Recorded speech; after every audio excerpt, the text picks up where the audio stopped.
सदा सिन्नो सदा सित्तदानीं नासिद्रजो नो व्योमा परो यत् किमावरीवः कुह कस्य शर्मन्नम्भः किमासीत् गहनं गभीरं। सृष्टि से पहले सत नहीं था, असत भी नहीं, अंतरिक्ष भी नहीं, आकाश भी नहीं था। छिपा था क्या, कहाँ, किसने ढका था? उस पल तो अगम अतल जल भी कहाँ था।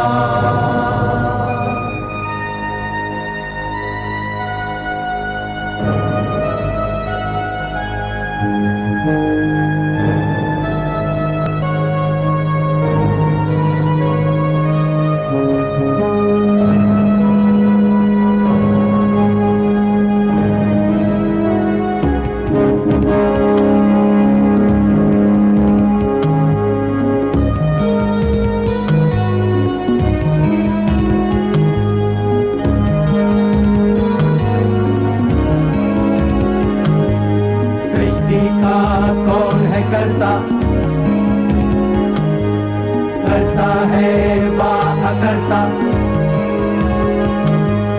ऊंचे आकाश में रहता, सदा अध्यक्ष बना रहता। वही सचमुच में जानता या नहीं भी जानता है, किसी को नहीं पता, नहीं पता, नहीं है पता, नहीं है पता।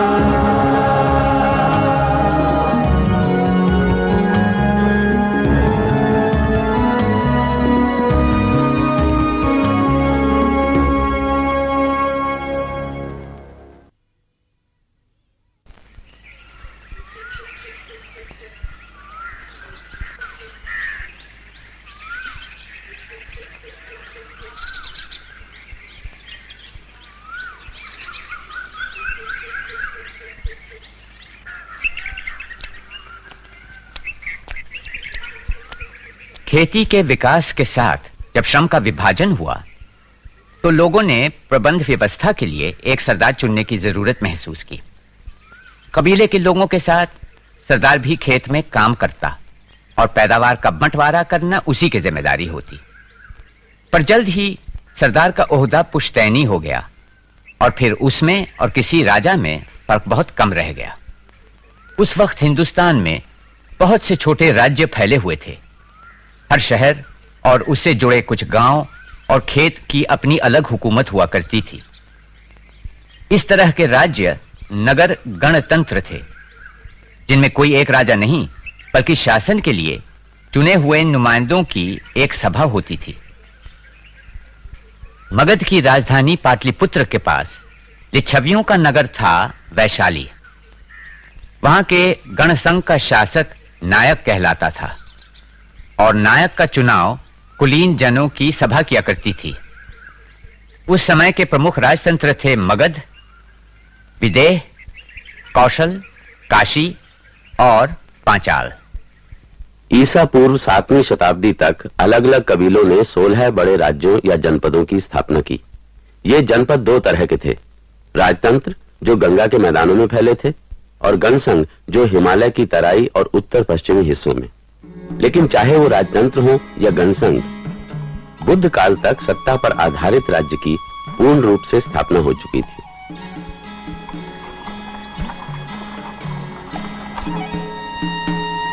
बप्पा, मैं उतरकर गाड़ी के साथ साथ चलूं? अभी से इतनी उत्सुकता? आज ही तो यात्रा शुरू हुई है, तू थक जाएगा। क्या मगध राष्ट्र इतना बड़ा है? सो तो है, हमारे प्रदेश से भी बड़ा। बहुत घने जंगल हैं और एक राजतंत्र और गण व्यवस्था में कई अंतर थे। और उससे आगे? मगध और कौशल जैसे साम्राज्यों में किसानों से मिलने वाले पूरे लगान पर राजा का अधिकार था, जबकि गणसंघ में सारे प्रमुख सदस्य आपस में लगान का बंटवारा करते थे। गणसंघों की दूसरी विशेषता थी परिषद या सामूहिक बैठक। लेकिन राजतंत्र से बढ़ते संघर्ष का नतीजा था गणसंघों का बिखराव और परिषदों का अंत। बप्पा, ये कौन लोग हैं? शाक्य गणराज्य के लोग होंगे। ये क्षेत्र तो उन्हीं का है, पर ये लोग यहाँ क्या कर रहे हैं? डरने की कोई बात नहीं। शाह के गणराज के लोगों ने हमें कभी नहीं सताया। चलो बेटा आगे बढ़े।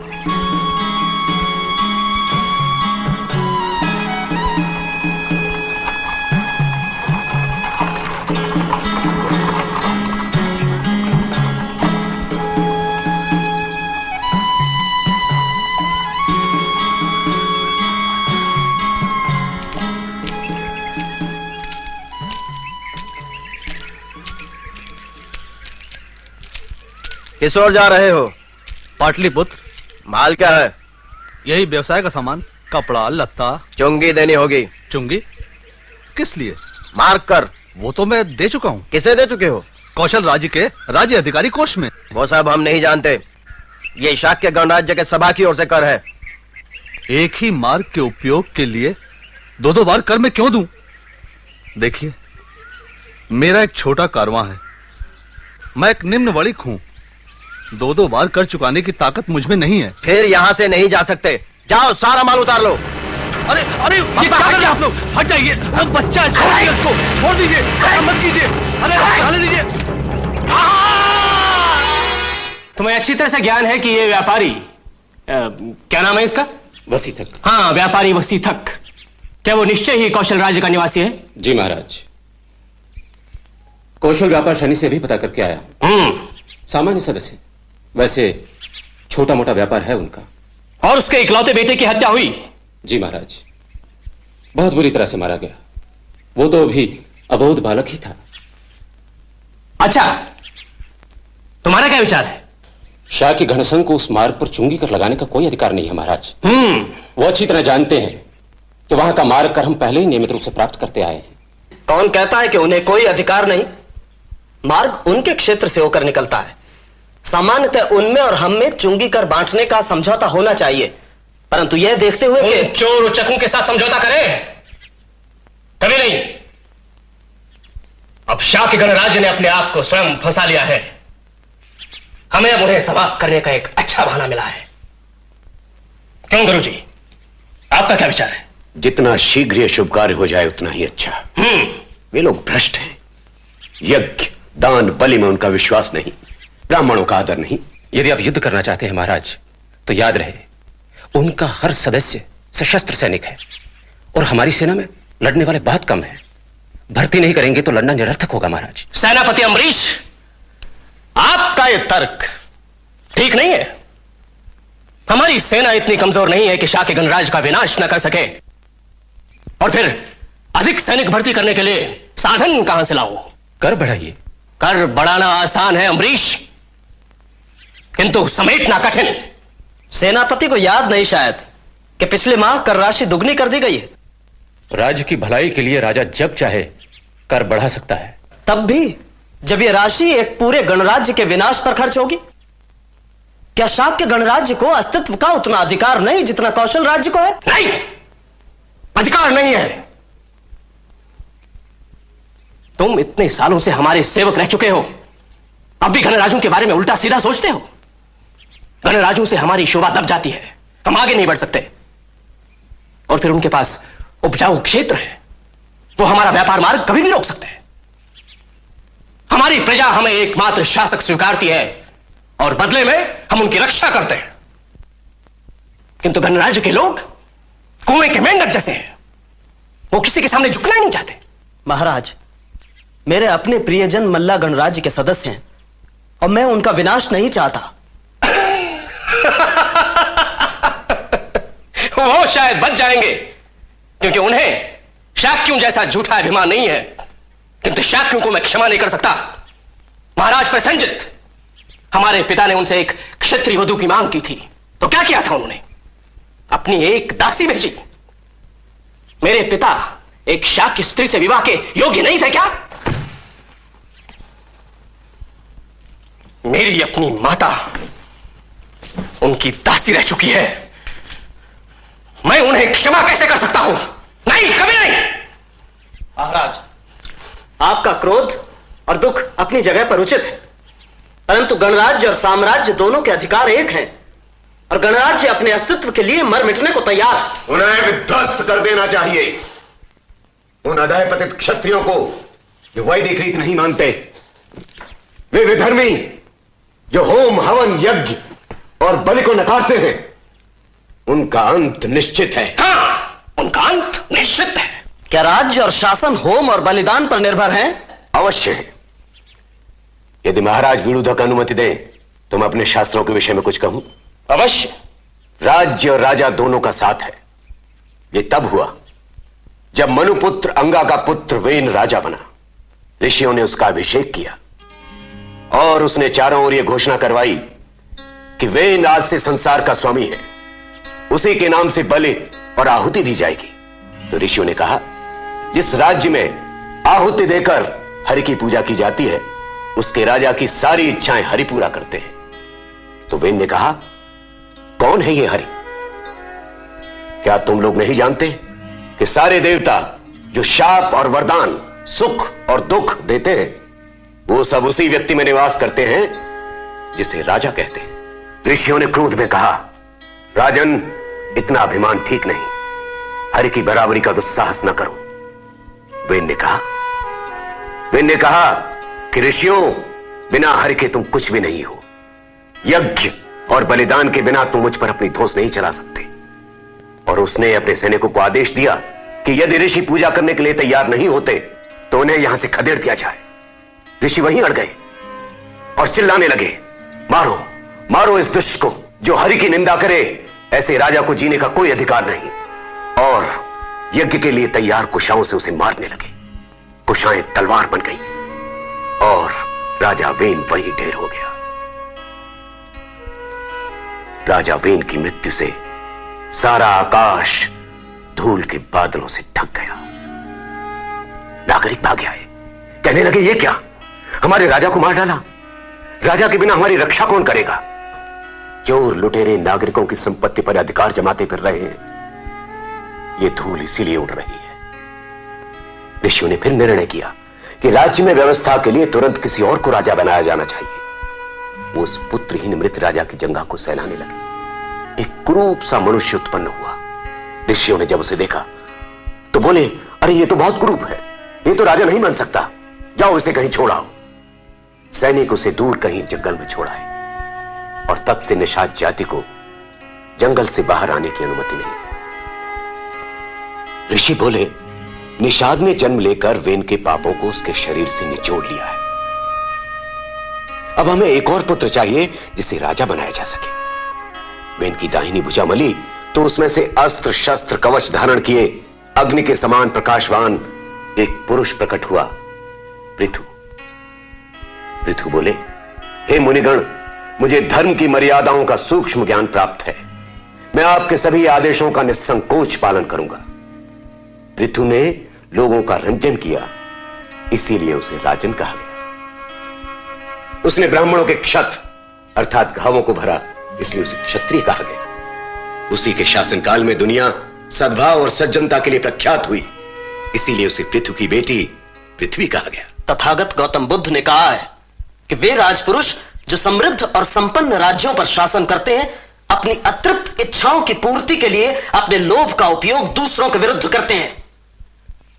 यदि ऐसे लोग नश्वरता के प्रवाह में अपने लोभ और शारीरिक सुखों के लिए लगातार बढ़ते चले गए तो भला कौन इस पृथ्वी पर सुख से रह सकता है? आचार्य बृहस्पति ने कहा है कि यदि राजा का भय न हो तो लोग एक दूसरे को नोच खाकर तबाह न कर डालेंगे।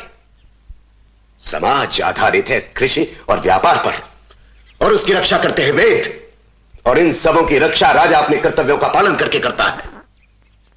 किसी भी व्यक्ति को राजा को सामान्य व्यक्ति समझकर नहीं चलना चाहिए। राजा मनुष्य के रूप में देवता है। राजा के विरुद्ध चलकर कोई भी मनुष्य सुखी नहीं रह सकता। साध, अति उत्तम मंत्री व साकार। आर्य दिग्गा, अब तो आपका संदेह दूर हो गया है। अब और कुछ कहने की आवश्यकता नहीं। सेनापति अम्बरीश, शाक्य गणराज्य के नायक को हमारा संदेश भिजवाइए। हमारा दूत उनसे कहे कि हम उन्हें अंतिम चेतावनी दे रहे हैं, या वो स्वेच्छा से आत्मसमर्पण करें या फिर अपने विनाश की तैयारी करें। परिषद का कोई सदस्य इधर आते देख रहा है क्या? जी नहीं महासम्मत। अब कब तक और प्रतीक्षा करें नायक महानामा? इस बार तो आपको ही गणसंघ की ओर से निर्णय करना होगा। हम ये तीसरा चक्कर लगा रहे हैं और आपकी परिषद की बैठक ही नहीं हो पाती। थोड़ा धीरज रखें श्री सेठ, वो आते ही होंगे। ये एक गहन समस्या है। देखिए, महामार्ग पर सैनिक बल हम व्यापारियों की सुरक्षा करने के लिए है, उनका वध करने के लिए नहीं। कौशल व्यापार श्रेणी ने हमसे इसकी कड़ी निंदा की है और वैसे ही उन लोगों से संपर्क रखना कठिन हो गया है, शाक के गणसंघ और कौशल राज के द्वेष के कारण। हम अपनी गलती स्वीकार करते हैं। हमें खेद है कि हमारे सैनिकों की नासमझी की वजह से एक निर्दोष की हत्या हुई। ये सब ठीक है नायक महानामा, पर ये कब तक चलता रहेगा? हाँ, शाक के गणसंघ टूटकर बिखरने लगा है। हमारी व्यापार श्रेणी ने आपसे संधि की तो केवल इसलिए कि हमारे व्यापार को बढ़ावा मिलेगा। बदले में व्यापारी आपको लाभ का एक हिस्सा देते हैं। हमने कोई भूल नहीं की तो परिषद को भी अपना कर्तव्य निभाना होगा। पर जब परिषद की बैठक ही नहीं हो पाती तो निर्णय कौन करेगा? इसीलिए इस ढील से हमारे लाभ, हमारे व्यापार में भी ढील होती जा रही है। कब तक नुकसान उठाएंगे हम? आप बात को बड़ा चढ़ा करके कह रहे हैं। अब चुंगी के ही मामले को लीजिए, हम महामार्ग के उपयोग का पूरा कर देते हैं, ऊपर से आपने भी कर लगा दिया। अरे क्यों 2 बार कर दें? और ये मार्ग तो कई गणसंघों के क्षेत्र से होकर जाता है, हर एक को अलग अलग कर देना होगा। इस तरह तो हमारे लाभ की वृद्धि हो चुकी। जब आप कौशल साम्राज्य को कर दे सकते हैं तो हमें क्यों नहीं? और आप ये प्रश्न कौशल साम्राज्य से क्यों नहीं उठाते? महासम्मत, आप ये मत समझिए कि वो लोग आपकी तरह हाथ पर हाथ धरे बैठे हैं। कल ही उनका प्रतिनिधि एक सुझाव लेकर आया था। अगर हम उनकी बात मान लेते हैं तो हमें काफी फायदा होगा। इसका मतलब आप उनके साथ संबंध रखने वाले हैं? क्यों नहीं, इसमें बुराई क्या है? अगर कौशल साम्राज्य के साथ हम समझौता कर लेते हैं तो महाराज विरूढ़क ने हमें वचन दिया है कि मगध आते सारे महामार्गों पर हमें वर्ष में एक ही बार चुंगी देनी पड़ेगी। इससे हम पे जो भार है वो भी कम हो जाएगा और बार बार कर देने का झंझट भी नहीं रहेगा। ऐसा वचन वो किस आधार पर दे सकते हैं? महामार्ग कई गणसंघों के क्षेत्रों से होकर के गुजरता है और वो सब के सब हाथ पर हाथ रख करके बैठने वाले नहीं। ये कौशल साम्राज्य जाने और गणसंघ जाने, हमारे लिए तो बड़ी सुविधा रहेगी।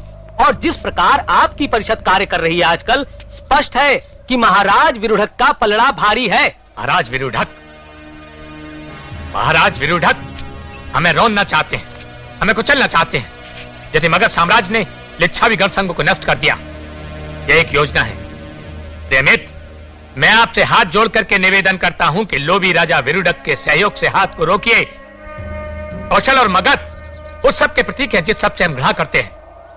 सत्ता के उन्मादी, बलि के नाम पर व्यर्थ पशुओं का वध करने वाले, मनमाना कर लगाकर जनता का शोषण करने वाले। क्या तथागत गौतम बुद्ध ने इन राजाओं के विरुद्ध हमें सचेत नहीं किया था? फिर आप कैसे उन सबका सहयोग कर सकते हैं?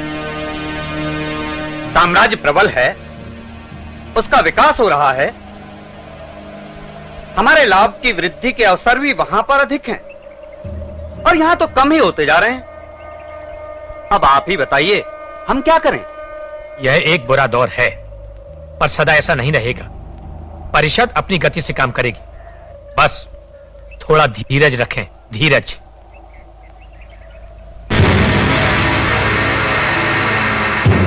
कौशल नरेश महाराज विरूढ़क की ओर से संदेश लाया हूं। शाक्य गणराज महाराज की सत्ता स्वीकार करें। यदि ऐसा नहीं करेंगे तो हमारी शक्तिशाली और महान सेना को आदेश मिला है कि वो शाक्य गणराज्य को समाप्त कर दे। अपने स्वामी से जाकर के कहो कि हम उनकी प्रधानता अस्वीकार करते हैं, हम प्रतिरोध करेंगे। जाओ।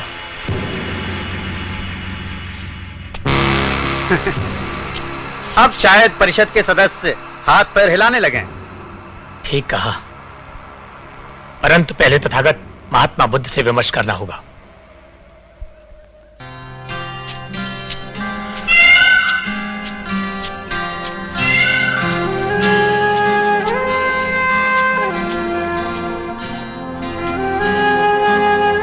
प्रणाम तथागत। सुस्वागत शाक्यगण के महासम्मत। आप बड़े विचलित लग रहे हैं। संकट की स्थिति मुझे आपके पास लाई है तथागत। विरूढ़क ने गणसंघ के विनाश की घोषणा की है। आक्रमण के लिए उनकी सेना तैयार खड़ी है। बताइए हम क्या करें?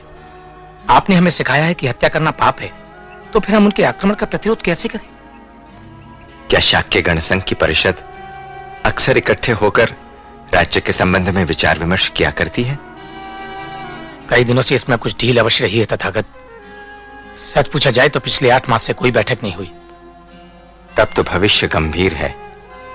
गण परिषद अधिकाधिक बार मिलकर राज्य के बारे में सम्मत से निर्णय करती रहेगी तो ही गणसंघ शक्तिशाली हो सकता है। जाकर अपने लोगों से यही कहो। यदि वो हम पर आक्रमण करें तो क्या हिंसक प्रतिरोध की अनुमति है? मैंने कहा तो है हत्या मत करो, पर इसका अर्थ ये नहीं कि अपना बचाव भी पाप है। कौशल साम्राज्य आक्रमण करे तो प्रतिरोध करो, पर पहला वार तुम्हारा ना हो। जो आज्ञा तथागत।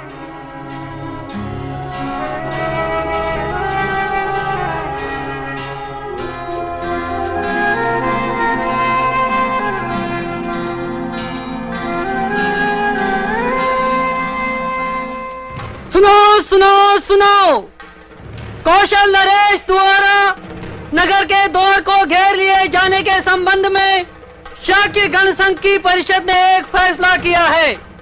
हर कोई छोटा बड़ा आदमी इसे ध्यान से सुने। कोई भी शाक्य महाराज विरुडक या उनकी सेना पर आक्रमण नहीं करेगा। केवल आक्रमण होने पर ही उसका प्रतिरोध किया जा सकता है। जो कोई इस विशेष आदेश का उल्लंघन करेगा उसे शाक्य गणसंघ से बहिष्कृत करके नगर निकाला दिया जाएगा। शाक्यों के सभापति महानामा, कौशल नरेश महाराज विरुडक की ओर से मैं आपका अभिवादन करता हूं। महाराज विरुडक और उनके योग्य मंत्री अम्बरीश को मेरी शुभकामनाएं। महाराज विरुडक का कहना है कि शाक्य संघों के प्रति उनके हृदय में ना तो प्रेम है और ना ही घृणा। वो सिर्फ ये कहना चाहते हैं कि आप उनकी सत्ता स्वीकार कर लें और उसके बाद शांति के साथ जीवन यापन करें।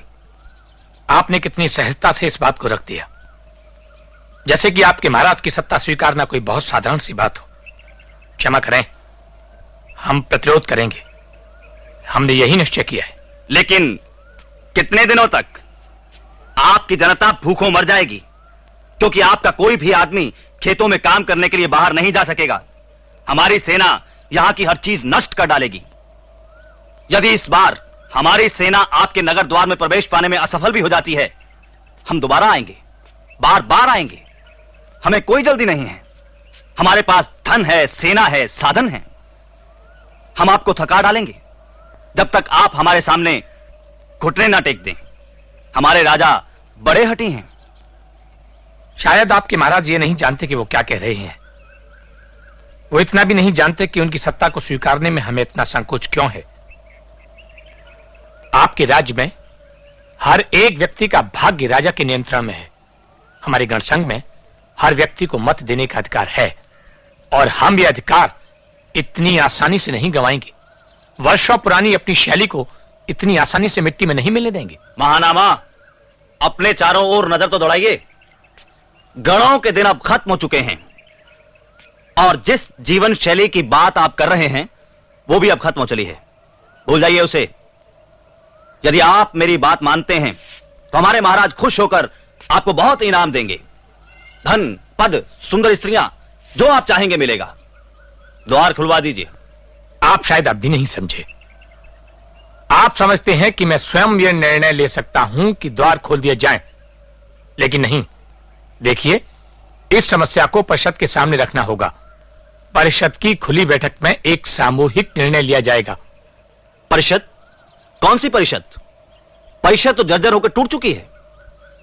परिषद के निर्णय के झमेले में मत पड़ो नायक। निर्णय आप स्वयं ले सकते हैं। परिषद में इस बात को उठाने से पहले आप वादा करते हैं ना कि अगर दरवाजे खोल दिए जाएं तो किसी भी प्रकार की कोई लड़ाई नहीं होगी और ना ही हमारे किसी भी व्यक्ति को कोई तकलीफ होगी। अवश्य, मैं वादा करता हूं।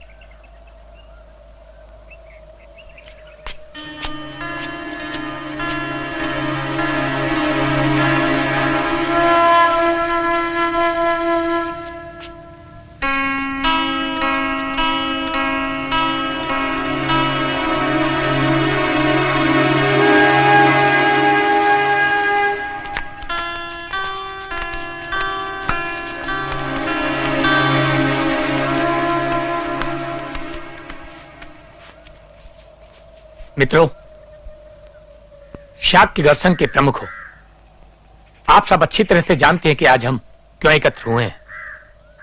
नगर के द्वार पर कौशल नरेश की सेना खड़ी है। वे चाहते हैं कि हम उन्हें उपहार दें और उनके आधिपत्य को स्वीकारें। यदि हमने ऐसा नहीं किया तो हमको दाने दाने के लिए तब तक तरसाया जाएगा जब तक कि हम खुद समर्पण नहीं कर देते।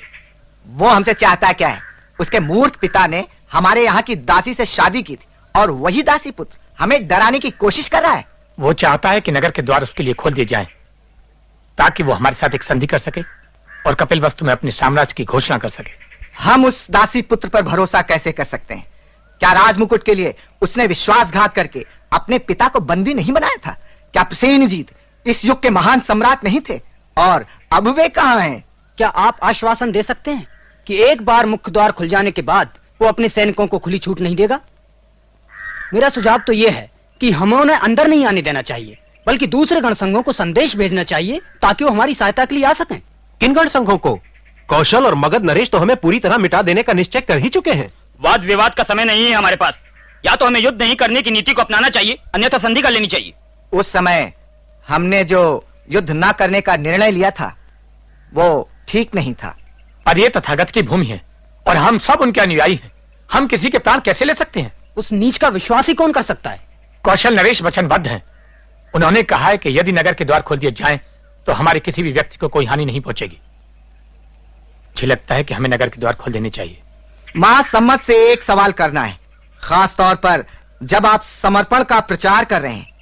क्या कौशल का दूत आपसे मिलने आया था और उसने ये कहा था कि यदि आप परिषद को द्वार खोलने पर राजी कर लें तो आपको धन और सुंदर स्त्रियों को इनाम में दिया जाएगा? क्या बक रहे हो? महासम्मत का ऐसा प्रस्ताव स्वीकार कर सकते हैं? ये तो सच है कि उनका दूत मेरे पास आया था, पर यह बड़ी निंदास्पद हरकत की। मेरी पूरी बात तो सुनिए। यह भी सच है कि उसने मुझे सत्ता और धन का लालच भी दिया, और वो सब भी जिसे वो बहुत महत्वपूर्ण समझते हैं। लेकिन मैंने मना कर दिया। मैंने कहा कि समर्पण का निर्णय मुझे अकेले के हाथ में नहीं, बल्कि परिषद की खुली बैठक में एक संयुक्त निर्णय होगा। हम आपकी बात पर विश्वास कैसे करें? हालांकि यह सच है कि यहाँ पर किसी एक व्यक्ति की बात नहीं चलती, पर कौशल राज ने आपको खूब धन दिया होगा ताकि आप फैसला उनके पक्ष में करवाएं। ये आरोप लगाने का आपको कोई हक नहीं। महासम्मत पर कीचड़ उछालने की हिम्मत तुझमें कहां से आई दुष्ट? क्या कहा तुमने? इसलिए कि ये देशद्रोही है। शांत हो जाइए, शांत हो जाइए। ये संकट की घड़ी है। आपसी झगड़े और फूट का समय नहीं। हमें एकता भाव चाहिए। बड़े आए एकता वाले। ठंडी बुद्धि से काम लीजिए। ये हमारी एकता भंग करने का षड्यंत्र। हमें उनके बनाए हुए जाल में नहीं फंसना चाहिए। मेरा कहना तो यह है कि हमें शस्त्र उठाकर कौशल सेना के विरुद्ध युद्ध करना चाहिए। तथागत महात्मा बुद्ध के नियमों के विरुद्ध हम ये नहीं कर सकते। हमें आत्मसमर्पण करना होगा। नगर द्वार खोलने होंगे। चलो साथियों। रुकिए, शांति से काम लीजिए। परिषद को निर्णय तो ले लेने दीजिए। आर्य महानामा, परिषद को हत्या लिया हिंसा के भूखे भेड़ियों ने। वो हमारे मन को भ्रष्ट करना चाहते हैं। हमें तुरंत नगर द्वार खोलने होंगे। आओ साथियों।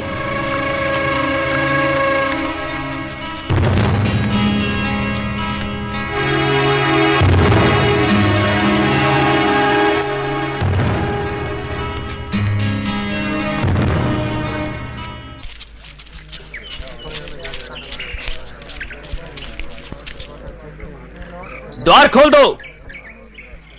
आओ, आ जाओ।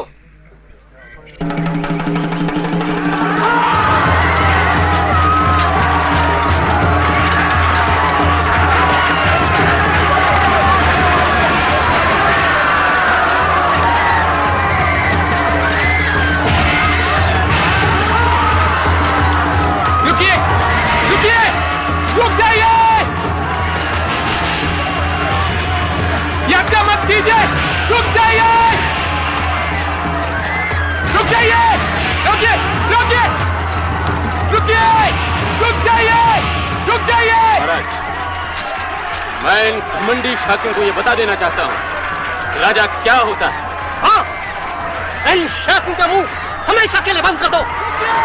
ये किसके आदेश से कर रहे हैं आप लोग? मेरी बात तो सुनिए।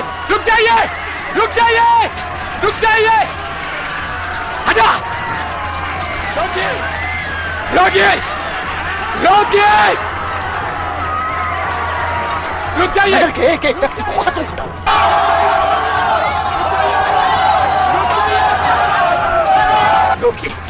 इस हत्या को रोकिए। आपने वचन दिया था नगरवासी सुरक्षित रहेंगे। कैसा वचन? तुम्हारे लोगों ने मेरी सेना को भड़काया है, अब वो रुक नहीं सकते। तुम्हारे ये गणसंघ इतने घमंडी क्यों? राजा के सामने झुकना भी नहीं जानते? नहीं, उनका विनाश होगा, अवश्य होगा। किंतु तुम और तुम्हारा परिवार सुरक्षित रहेगा। जाओ। मेरी एक प्रार्थना है, अगर आपके सिपाहियों को नर आखेट खेलने का इतना शौक है तो वो अवश्य खेलें, लेकिन मेरी जनता को भी प्राणों की रक्षा का एक मौका अवश्य दे जाए। क्या? मैं पानी में जब तक बिना डूबे तैर सकूं तब तक मेरी जनता को बच निकलने दीजिए।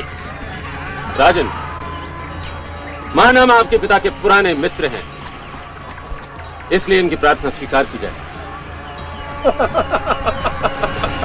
ठीक है, ठीक है। सिपाहियों, युद्ध बंद करो।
गौतम बुद्ध भी शाक्य गणसंघ के विनाश को रोक नहीं पाए। मगध जैसे शक्तिशाली राज्य का उत्थान भी गणराज्यों को कुचलने और नष्ट करने पर ही मुकम्मल हुआ। मौर्य काल से गणसंघों का और भी पतन हुआ, लेकिन फिर भी कुछ गणसंघ चौथी सदी तक बरकरार रहे, जब गुप्त वंश ने उन्हें कुचल दिया। गणसंघों के विनाश के बाद भी गांव में जाकर बसने वाले कबायली लोगों ने अपनी कई परंपराओं को जीवित रखा, जैसे सामूहिक बैठक या पंचायत, जो आज तक कायम है।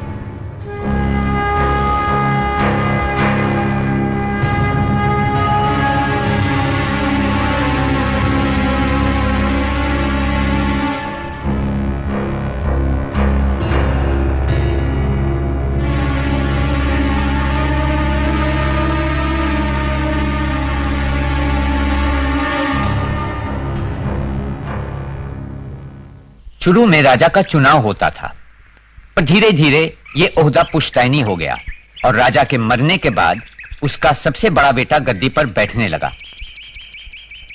पुराने रीति रिवाजों की परंपरा राजा की मनमानी को रोके हुए थी। राज्याभिषेक के मौके पर राजा को जनसेवा की यह कसम लेनी पड़ती, अगर मैं आप लोगों पर ज्यादती करूं तो प्रभु मेरी जिंदगी और मेरे बच्चे मुझसे छीन ले। अहम कामों के लिए राजा को सदा हाजिर रहना पड़ता, क्योंकि राजा की इच्छा पर जन कार्य बंद नहीं किए जा सकते थे। प्रजा की खुशी में ही राजा की खुशी हुआ करती थी। जिस काम में उसे सुख मिले वो सही नहीं माना जाता था, बल्कि प्रजा का सुख ही उसे सही मानना पड़ता था। वैसे ये आदर्श बहुत कम राजा निभा सके। बहुतों ने अपनी मूर्खता की वजह से देश और प्रजा को बर्बाद कर दिया। यही वजह है कि हिंदुस्तानियों ने एक आदर्श राजा श्री राम की याद ताजा रखी है, जो समझदार भी थे, इंसाफ पसंद भी। हिरण्यगर्भात् समवर्तताग्रे भूतस्य जातः पतिरेक आसीत् सदाधार पृथिवीं जामुते मां कस्मै देवाय हविषा विधेम। वह था हिरण्यगर्भ सृष्टि से पहले विद्यमान, वही तो सारे भूत जात का स्वामी महान, जो है अस्तित्वमान धरती आसमान धारण कर। ऐसे किस देवता की उपासना करें हम हवि देकर, जिसके बल पर तेजोमय है अंबर, पृथ्वी हरी भरी स्थापित सिर, स्वर्ग और सूरज भी स्थिर। ऐसे किस देवता की उपासना करें हम हवि देकर। गर्भ में अपने अग्नि धारण कर पैदा कर, व्यापा था जल इधर उधर नीचे ऊपर, जगा जो देवों का एकमेव प्राण बनकर। ऐसे किस देवता की उपासना करें हम हवि देकर। ओ सृष्टि निर्माता स्वर्ग रचयिता पूर्वज रक्षा कर, सत्य धर्म पालक अतुल जल नियामक रक्षा कर। फैली है दिशाएं बाहु जैसी उसकी सब में सब पर, ऐसे ही देवता की उपासना करें हम हवि देकर। ऐसे ही देवता की उपासना करें हम हवि देकर।